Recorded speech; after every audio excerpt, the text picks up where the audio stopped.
তরুণরা নতুন দল করবে, বিএনপি স্বাগত জানাবে তারেক রহমান। তরুণরা নতুন দল করলে বিএনপি স্বাগত জানাবে বলে জানিয়েছেন দলটির ভারপ্রাপ্ত চেয়ারম্যান তারেক রহমান। শনিবার 25শে জানুয়ারি বিকালে ইঞ্জিনিয়ার্স ইনস্টিটিউশনে শিক্ষক কর্মচারী ঐক্যজোট আয়োজিত এক সম্মেলনে ভার্চুয়ালি যুক্ত হয়ে তিনি এ কথা বলেন। তারেক রহমান বলেন, দেশের ছাত্র তরুণরা রাষ্ট্র, রাজনীতি ও রাজনৈতিক ব্যবস্থার প্রতি আগ্রহী হয়ে পড়েছে। এটি অবশ্যই একটি ইতিবাচক দিক। এসব তরুণরাই গত দেড় দশকে একটি নির্বাচনেও ভোট দিতে পারেনি। গণতান্ত্রিক রাজনৈতিক অধিকার বঞ্চিত এসব তরুণদের কেউ যদি জনগণের অধিকার প্রতিষ্ঠায় নতুন রাজনৈতিক দল গঠন করে, অবশ্যই বিএনপি সেই উদ্যোগকে স্বাগত জানায়, তবে কোনো প্রশ্নবিদ্ধ পথে নয়। পথটি হওয়া উচিত স্বচ্ছ এবং স্বাভাবিক। নির্বাচন নিয়ে বিতর্ক সৃষ্টি পলাতক ফ্যাসিবাদদের অবস্থানকে শক্তিশালী করবে বলে মনে করেন তারেক রহমান।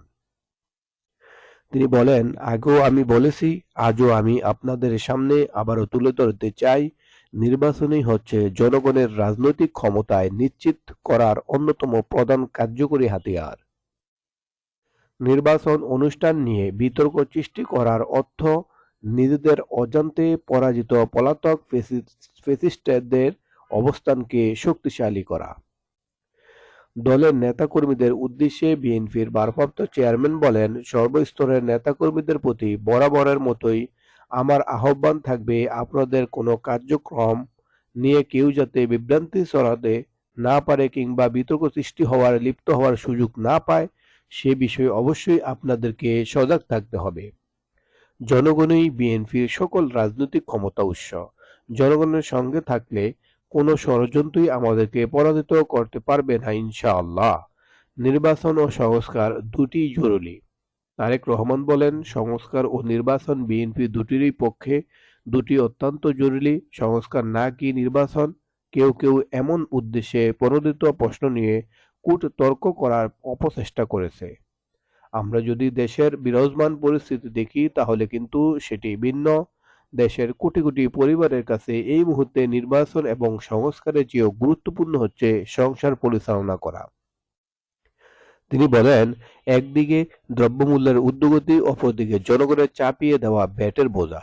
ফলে দেশের কৃষক, শ্রমিক, দিনমজুর, স্বল্প আয়ের মানুষ, এমনকি নিম্ন মধ্যবিত্ত পরিবারের কাছেও সংসার টেকানো অনেক ক্ষেত্রে দায় হয়ে পড়েছে। অনেক পরিবারে চলেছে নীরব হাহাকার। জনগণের নিত্যদিনের দুঃখ দুর্দশা লাগবে। বাজার সিন্ডিকেট ভেঙে দেওয়ার পাশাপাশি জানমালের নিরাপত্তা নিশ্চিত করা অন্তর্বর্তী সরকারের অগ্রাধিকারের তালিকায় থাকা জরুরি। তারেক রহমান বলেন, জনগণ বিশ্বাস করে অন্তর্বর্তীকালীন সরকারের মতো সর্বজন সমর্থিত একটি নির্দলীয় অরাজনৈতিক সরকারের পক্ষেই বাজার সিন্ডিকেটের কবল থেকে জনগণকে মুক্তি দেওয়া সহজ। তাহলে এখন প্রশ্ন, অন্তর্বর্তীকালীন সরকার এতদিনেও কেন বাজার নিয়ন্ত্রণে ব্যর্থ? জনগণের উপরে কেন উল্টা ভ্যাটের বোঝা চাপিয়ে দেওয়া হচ্ছে? এখনো কেন বাজার সিন্ডিকেটের দৌরাত্ম্য চলছে? এমন পরিস্থিতিতে জনগণের মনে প্রশ্ন ওঠা স্বাভাবিক। তাহলে কি সরকার কেউ কেউ অন্য কোনো ইস্যুতে বেশি মনোযোগী, নাকি সরকার পারছে না? অন্তর্বর্তীকালীন সরকারের নানা সীমাবদ্ধতা থাকলেও তাদের ব্যর্থতা হতে দেওয়া যাবে না বলে মন্তব্য করেন তারেক রহমান।